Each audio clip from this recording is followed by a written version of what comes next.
in the lake more than in the sea, it's so important to gain speed. That's the only factor.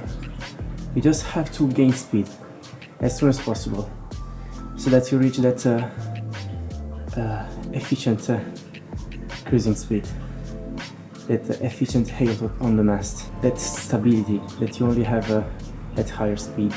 The sooner you can gain speed, the easier it's gonna be your ride, and the less energy you're gonna waste at the beginning.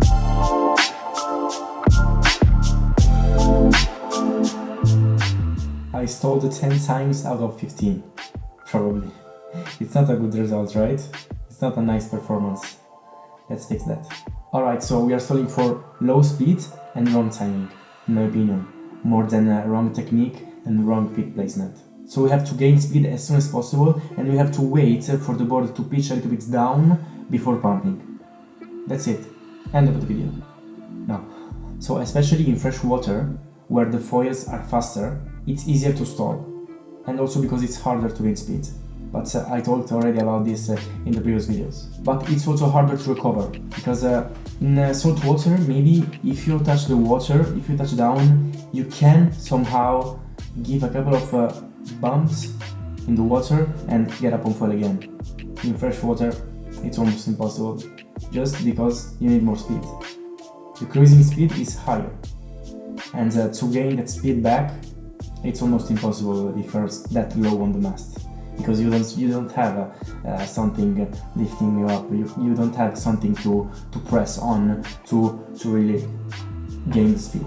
So I'm not downing the SUP foiler, but I strongly believe that it's harder to water start an SUP foil from fresh water than it is in salt water. Yes, the foil is faster and more efficient in fresh water, but it's also more sensitive, less permissive, and less controllable. This means that we have to be a little bit more precise. It's like if our foil is one size smaller than it actually is in salt water. Alright, stop blah blah.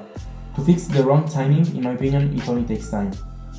Go there, practice until you can feel really the board, and you are not randomly pressing on it.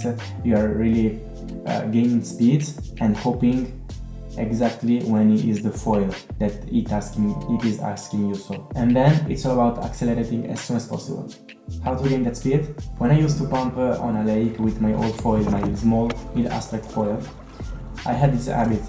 I would give like 3, 4, 5 maybe very quick pumps as soon as I landed on the board to gain that speed, and then I would lower the cadence and use this low pump technique, efficient technique. I wasn't actually doing it because I wasn't able to pump, but that's the goal, right? We have to gain speed as soon as possible so that we can lower the cadence and get that efficient, easy technique. Maybe during these quick pumps we won't be super high on the mast, but it's not that important at that point, in my opinion, because I found that in salt water, if you're low on the mast, you're not going anywhere. If you're on a lake, if you're low on the mast, you're still going on. Of course, it's harder, but you can still go on for quite a while. In salt water, if you're low on the mast, I bet you can't go on for more than 30 seconds, 20 maybe. With that said, on a lake, we don't have to stay high on the mast because we are more efficient. I mean, we have to stay high on the mast so that we are faster, and we don't have to pitch the boards down and up a lot. And then, because of that, we are more efficient, because we are not using a lot of energy to make a big movement with the board. And that's, by the way, is the second suggestion that I have for you: to keep the board flat. I repeated it 100 times, and I'm not doing it myself yet. But the flatter the board, the less energy we will use, and the longer the glide, and so the more speed we will gain with the glide, and so the less likely it's gonna be to stall. So nothing really new actually. The only thing is that we have to try to implement these quick pumps at the beginning.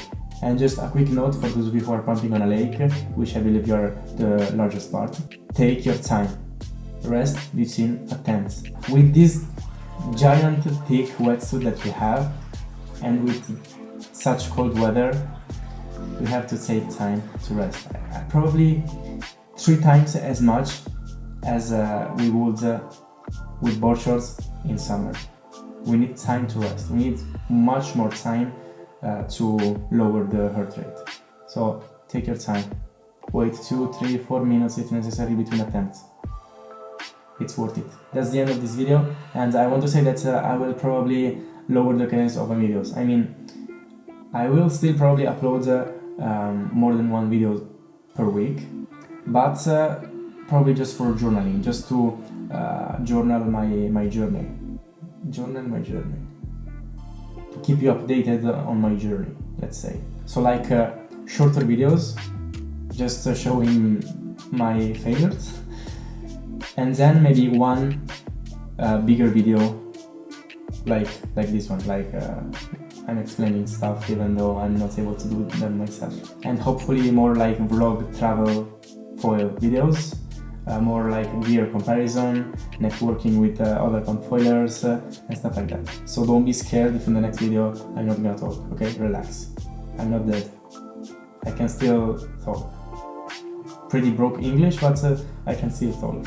And also, honestly, yes, I'm quite repetitive in the last period, so I don't want to overwhelm you with the same topic, with the same tips, with the same suggestions. So I'm gonna shut a little bit down. I'm gonna let the results or the failures speak for me, and I'm gonna talk maybe once per week whenever I have something like new or ultra meaningful to tell you. Alright? Ciao.